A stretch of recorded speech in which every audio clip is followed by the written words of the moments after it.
నమస్కారం. జ్యోతిబా టీవీకి స్వాగతం. హెడ్లైన్స్ చూద్దాం.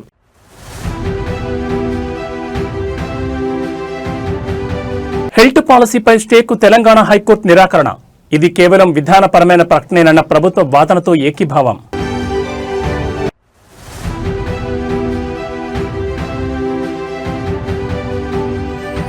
సుప్రీంకోర్టుకు చేరిన ఇండిగో సంక్షోభం. 1000కి పైగా ఇండిగో విమానాలు రద్దు కావడంపై పిల్.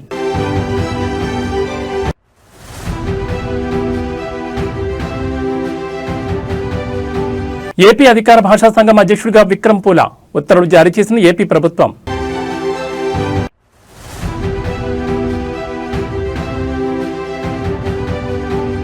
దేశవ్యాప్తంగా 1000 విమానాల రద్దు. ఇండిగోపై ప్రయాణికుల తీవ్ర ఆగ్రహం.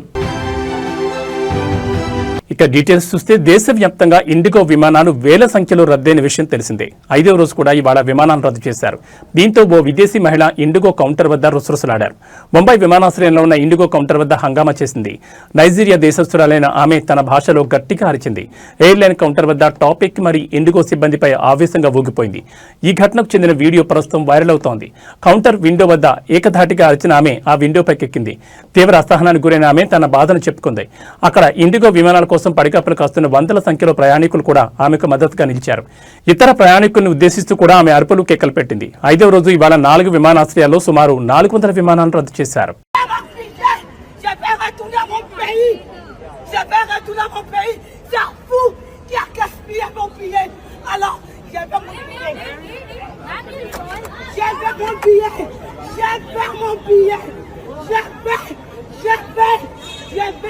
Je vais retourner en France. Je vais.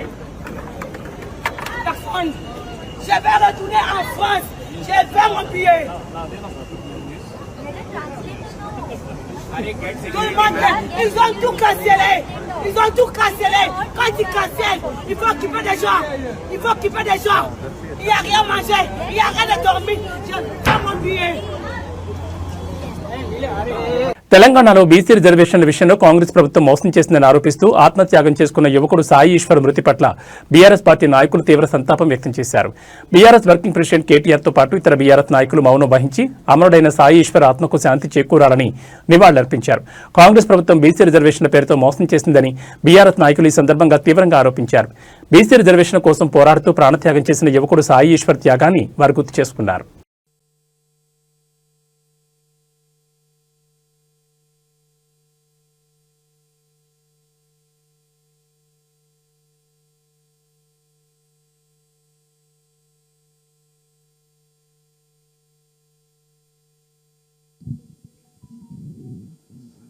జోహార్ సాయి ఈశ్వరాచారి, జోహార్ సాయి ఈశ్వరాచారి. సాధిస్తాం ఈశ్వరాచారి ఆశయాలను. Thank you. మండలి వెంకటకృష్ణారావు అధికార భాషా సంఘం నూతన అధ్యక్షుడిగా పి త్రివిక్రమరావు నియమితులయ్యారు. ఈ మేరకు ఏపీ ప్రభుత్వం అధికారికంగా ఉత్తర్వులు జారీ చేసింది. ఆయన ఈ పదవిలో 2 ఏళ్ల పాటు కొనసాగుతారని ప్రభుత్వం తన ఉత్తర్వుల్లో స్పష్టం చేసింది. ఈ నియామకంతో పాటు అధికార భాషా సంఘం నిర్వర్తించాల్సిన కీలక బాధ్యతలను, కార్యాచరణను కూడా ప్రభుత్వం స్పష్టంగా నిర్దేశించింది. రాష్ట్ర ప్రభుత్వం నిర్వహించే అధికారిక కార్యక్రమాల్లో ఆంగ్ల భాష వాడకాన్ని నియంత్రించి తెలుగు వినియోగాన్ని ప్రోత్సహించడానికి అవసరమైన చర్యలు చేపట్టాలని సూచించింది. ప్రభుత్వ కార్యాలయాలు, ప్రభుత్వ రంగ సంస్థల్లో తెలుగు వాడకం ఏ స్థాయిలో ఉందో తనిఖీలు చేసే అధికారాన్ని సంఘానికి కల్పించింది. తనిఖీల అనంతరం సంబంధిత అధికారులకు తగిన సూచనలు ఇవ్వాలని పేర్కొంది. తెలుగు భాష వినియోగంలో సాధించిన ప్రగతిని ఎప్పటికప్పుడు సమీక్షించాలని, అధికార భాషా అభివృద్ధికి అవసరమైన సిఫార్సులతో ప్రభుత్వానికి నివేదికలు సమర్పించాలని కూడా ప్రభుత్వ ఉత్తర్వుల్లో వివరించింది.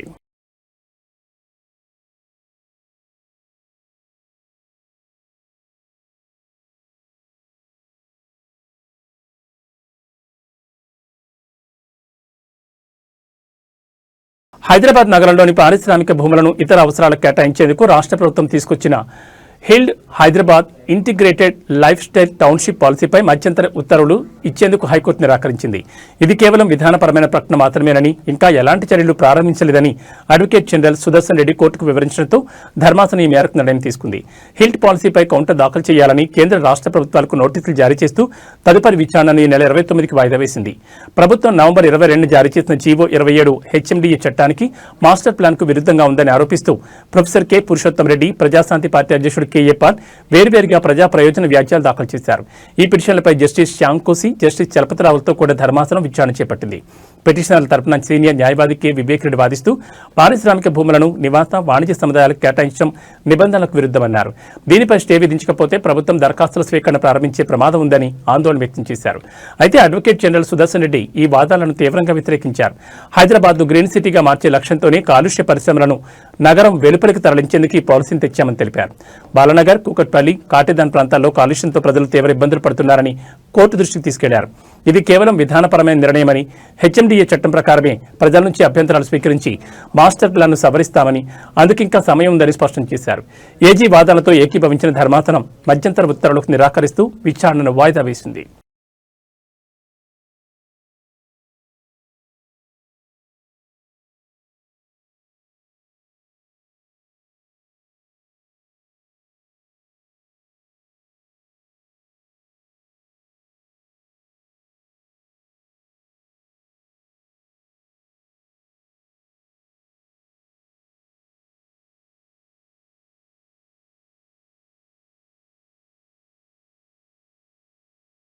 ఇండిగో విమానాల రద్దుతో ప్రయాణికులు తీవ్ర ఆందోళన చెందుతున్నారు. నేటితో 4వ రోజు సైతం ఇండిగో విమానాలు రద్దయ్యాయి. దీంతో ఎయిర్పోర్ట్లో దారుణమైన పరిస్థితులు కనిపిస్తున్నాయి. హైదరాబాద్ ఎయిర్పోర్ట్ అయితే రైల్వే స్టేషన్ తలపిస్తోంది. రైల్వే స్టేషన్లో ప్రయాణికుల రద్దీ ఎలా ఉంటుందో, బ్యాగులు ఎక్కడ పడితే అక్కడ ఎలా ఉంటాయో అలాంటి గందరగోళ పరిస్థితి దర్శనమిస్తోంది. ఎయిర్పోర్ట్ కిక్కిరిసిపోవడంతో ప్రయాణికులు తీవ్ర ఇబ్బందులు పడుతున్నారు. ఇక హైదరాబాద్ ఎయిర్పోర్ట్లో ఇప్పటికీ 69 ఇండిగో విమానాలు రద్దయినట్లు సమాచారం. కేవలం హైదరాబాద్ మాత్రమే కాకుండా ముంబై, ఢిల్లీ, చెన్నై సహా పలు ఎయిర్పోర్ట్లలో ఇలాంటి పరిస్థితులే కనిపిస్తున్నాయి. కొన్ని చోట్ల ప్రయాణికులు ఇండిగో సిబ్బందిపై తీవ్ర ఆగ్రహం వ్యక్తం చేస్తున్నారు. ఇక నేడు దేశవ్యాప్తంగా దాదాపు 1000 విమానాలు రద్దయినట్టు తెలుస్తోంది. పరిస్థితిని సాధారణ స్థితికి తీసుకొచ్చేందుకు ఇండిగో ప్రయత్నిస్తోంది. కొన్ని విమానాలను ఆలస్యంగా నడిపే ప్రయత్నం చేస్తోంది.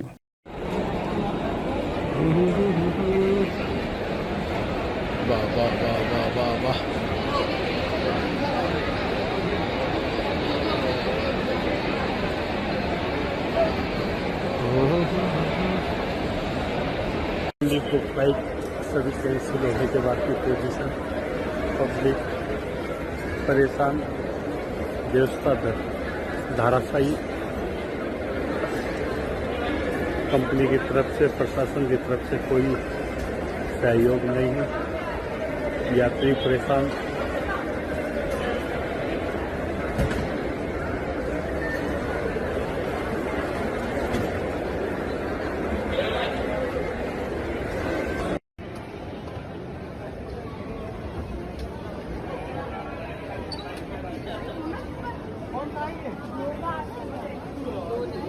ప్రముఖ విమానయాన సంస్థ ఇండిగోలో నెలకొన్న సంక్షోభంపై సుప్రీంకోర్టులో పిటిషన్ దాఖలైంది. గత కొన్ని రోజులుగా 1000కి పైగా విమానాలను ఇండిగో రద్దు చేయడంతో ప్రయాణికులు తీవ్ర ఇబ్బందులు ఎదుర్కొంటున్నారని, ఈ విషయంలో తక్షణమే న్యాయస్థానం జోక్యం చేసుకోవాలని పిటిషన్లో పేర్కొన్నారు. IndiGo all passengers and another పేరుతో న్యాయవాది నరేంద్ర మిశ్రా ఈ పిటిషన్ దాఖలు చేశారు. విమానాల రద్దు, తీవ్ర జాప్యం కారణంగా ప్రధాన విమానాశ్రయాల్లో మానవతా సంక్షోభం తలెత్తిందని ఆ పిటిషన్లో పేర్కొన్నారు. వృద్ధులు, పసిపిల్లలు, అనారోగ్యంతో ఉన్నవారితో సహా వేలాది మంది ప్రయాణికులు ఆహారం, నీరు, విశ్రాంతి సౌకర్యాలు లేక తీవ్ర ఇబ్బందులు పడ్డారని ఆవేదన వ్యక్తం చేశారు. ఇది పౌరులు జీవించే హక్కు ఆర్టికల్ 21కు తీవ్ర విఘాతం కలిగించడమేనని తెలిపారు.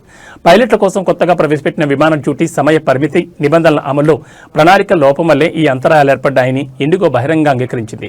అయితే ఈ మార్పులను ముందుగా అంచనా వేసి తగిన చర్యలు తీసుకోవడంలో ఇండిగోతో పాటు డీజీసీఏ కూడా విఫలమయ్యాయని పిటిషన్లో ఆరోపించారు.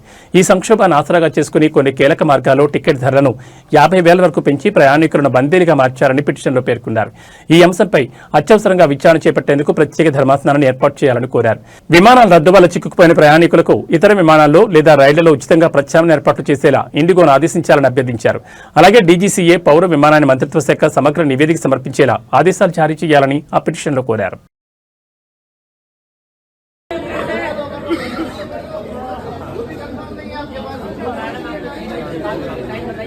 अगर ये जवाब नहीं दे पा रहे तो आप ये लेवल तो होंगे ना, इंडिया लेवल पर होंगे ना, नहीं मांग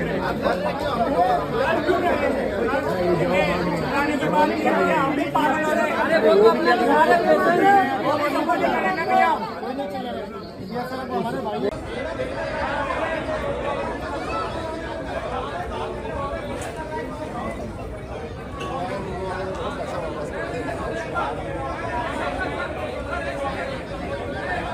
तब मेरे जैसे अपने भाई को खिला दो।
ಅಲ್ಲ ಎಲ್ಲರೂ ಈಗ ನಮ್ಗೆ ಅದ್ರ ಬೇಕಿಲ್ಲ ಸರ್.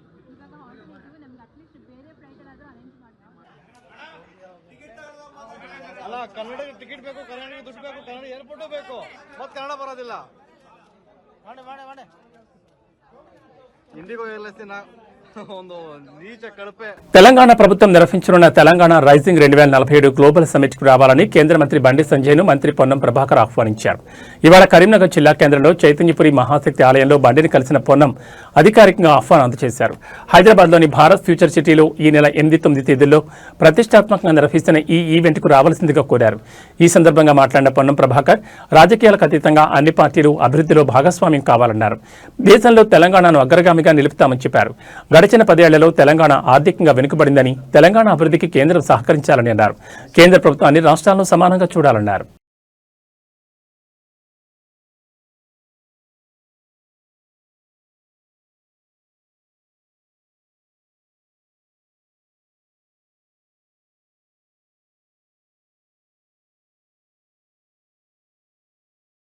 ఉపాధి కోసం జన్మనిచ్చిన తల్లిదండ్రులను పుట్టిన ఊరును వదిలి ఖండాలు దాటి వెళ్లిన యువకుడు ఉగ్రవాదుల చెరలో చిక్కాడు. తన బిడ్డ ఎలా ఉన్నాడు అంటూ కన్న తల్లి ఊరంతా ఆ అబ్బాయి కోసం తలడిల్లుతున్న ఘటన యాదాద్రి భువనగిరి జిల్లా బండ సోమారం గ్రామంలో చోటు చేసుకుంది. దేశంలోని మాలి దేశంలో కోబరి ప్రాంతానికి వెళ్లాడు. ఎంత బిజీగా ఉన్నా ప్రతిరోజు ఉదయం 9 గంటల సమయంలో తల్లిదండ్రులతో మాట్లాడేవాడు. గత నెల 22న అతడు ఇంటికి చివరి కాల్ చేశాడు. ఆ తర్వాత రోజు నుంచి అతడి ఫోన్ స్విచ్ ఆఫ్లో ఉండడంతో తల్లిదండ్రులు ఆందోళనకు గురయ్యారు. ఈ నెల 4న బోర్వెల్ కంపెనీ ప్రతినిధులు ప్రవీణ్ తల్లిదండ్రులకు ఫోన్ చేసి అతడు కిడ్నాప్ అయ్యాడని సమాచారం అందజేశారు. కాగా 23న ప్రవీణ్ విధులు ముగించుకుని తాను ఉంటున్న గది వద్దకు వెళ్తుండగా జేఎన్ఐఎం సంస్థకు చెందిన ఉగ్రవాదులు కిడ్నాప్ చేశారని తెలిపారు. గతంలోనూ ఆ ప్రాంతంలో అదే సంస్థకు చెందిన ఉగ్రవాదులు కొంతమంది విదేశీయులను కిడ్నాప్ చేశారు. బోర్వెల్ కంపెనీ ప్రతినిధులు భారత రాయబార కార్యాలయం అధికారులతో ప్రవీణ్ ఆచూకీ కోసం సంప్రదింపులు జరుపుతున్నారు. ఈ క్రమంలోనే ప్రవీణ్ కుటుంబ సభ్యులు తమ కుమారుణ్ణి ఉగ్రవాదుల చెర నుంచి విడిపించాలని భారత ప్రభుత్వానికి విజ్ఞప్తి చేస్తున్నారు.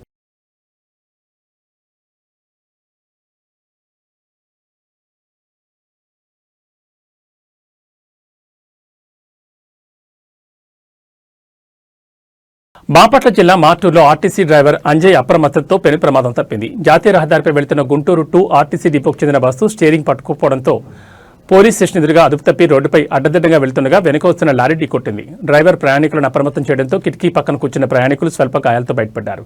అందరూ క్షేమంగా బయటపడడంతో అంతా ఊపిరి పీల్చుకున్నారు.